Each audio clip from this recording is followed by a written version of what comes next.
I recently acquired this IBM PS1 computer. Apparently, it's completely dead and doesn't work at all.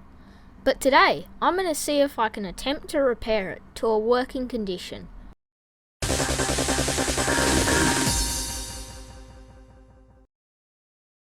I decided that the first order of business would be to remove the lid so we can see what's going on inside of the computer.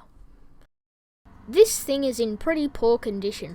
From what I understand, it was kept inside of a shed for many years, so it's been exposed to the elements to a degree. As you can see here, it is using a 486SX processor. I think the next order of business should be to just try it out, so let's fire it up.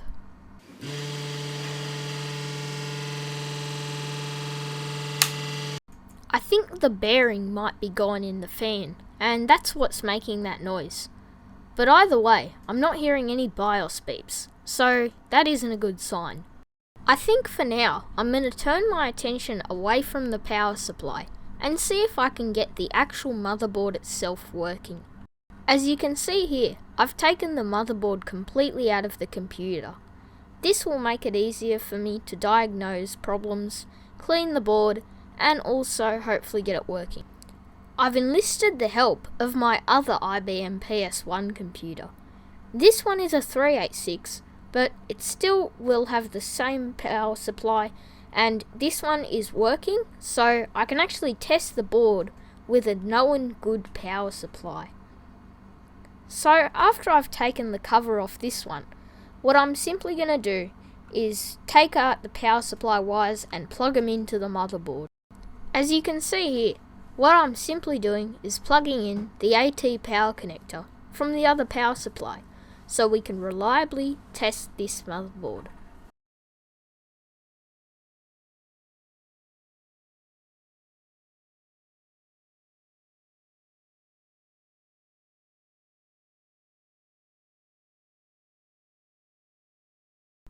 Well, as you can see here, I'm not getting any signs of life from the motherboard.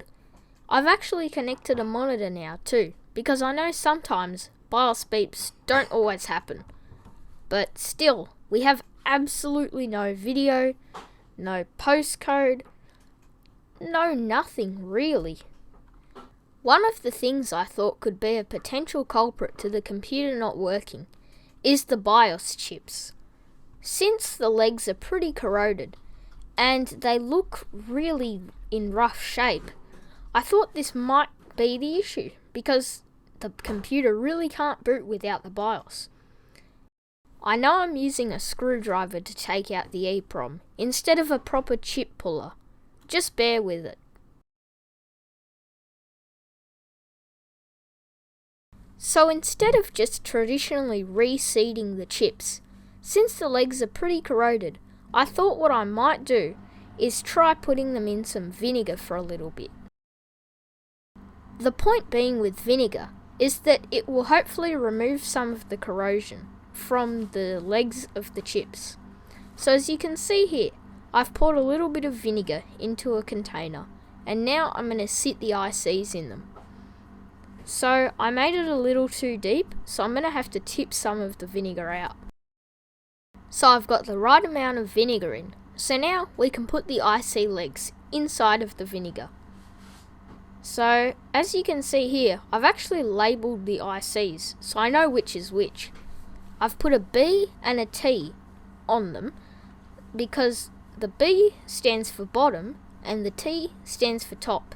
So that way I can put them back in the same way they came out. After sitting in the vinegar for about an hour or so, it's time to take out the ICs and put them back in the board. I can already tell immediately that half of the corrosion is already gone. I could have left it longer, but I have a sneaking suspicion that this isn't actually the problem. I just want to rule it out as a possibility. With that taken care of, it's now time to fire up the computer once again. So here we go. Well, same old story. Nothing has changed. I've also tried taking out all of the RAM sticks just to see if I can get a beep that way. But still, absolutely silent. Nothing. At this point, I've tried lots of methods to see if I can get it working. Lots of things I haven't shown here too, like testing the voltages of the BIOS and stuff, testing the power supplies, and everything's been fine, so the problem's really been unknown. I thought in a last effort attempt, it might be a good idea to see if I can put some vinegar on the video output. It's very corroded and rusty actually, so I figured putting some vinegar on it might ease it a bit. I have no reason to believe this will work, so this is just something I'm going to try, because why not? Anything at this point. Just to really get it in there, I'm going to use an old toothbrush, just to get the vinegar everywhere.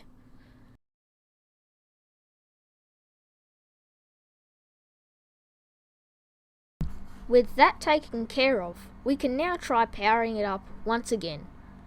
I also read online that I potentially might need to have a keyboard plugged in for it to post at all, so that's what I've done.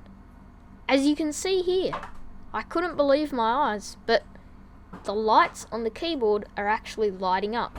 Now, this is a good sign because it means the board is receiving power.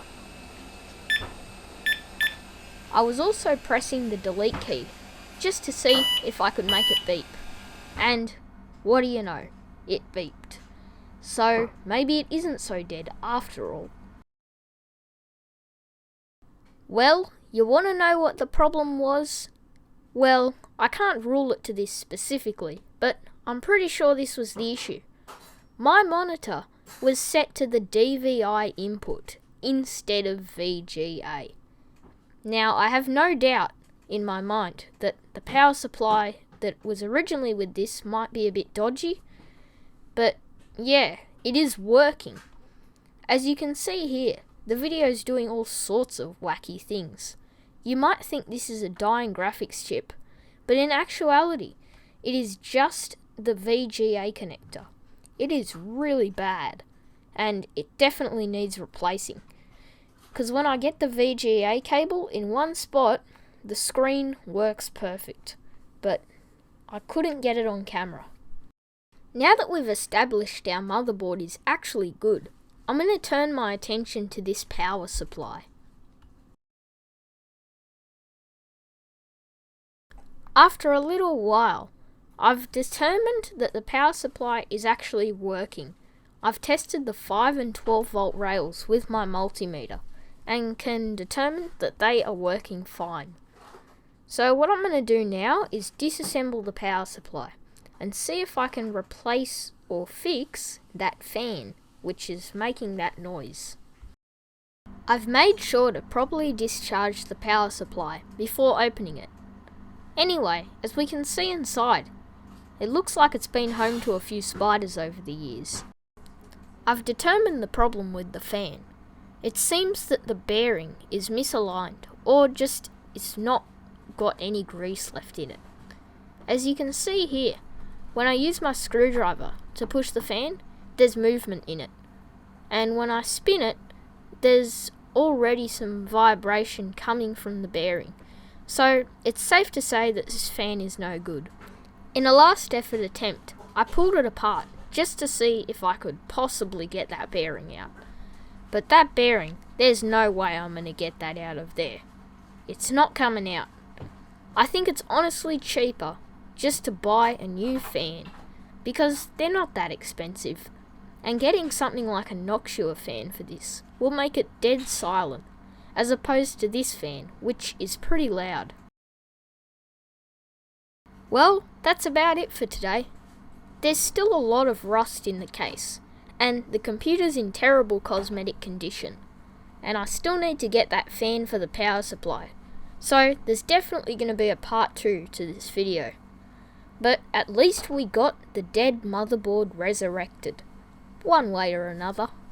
And by no means is it completely fixed. This is just progress to the restoration.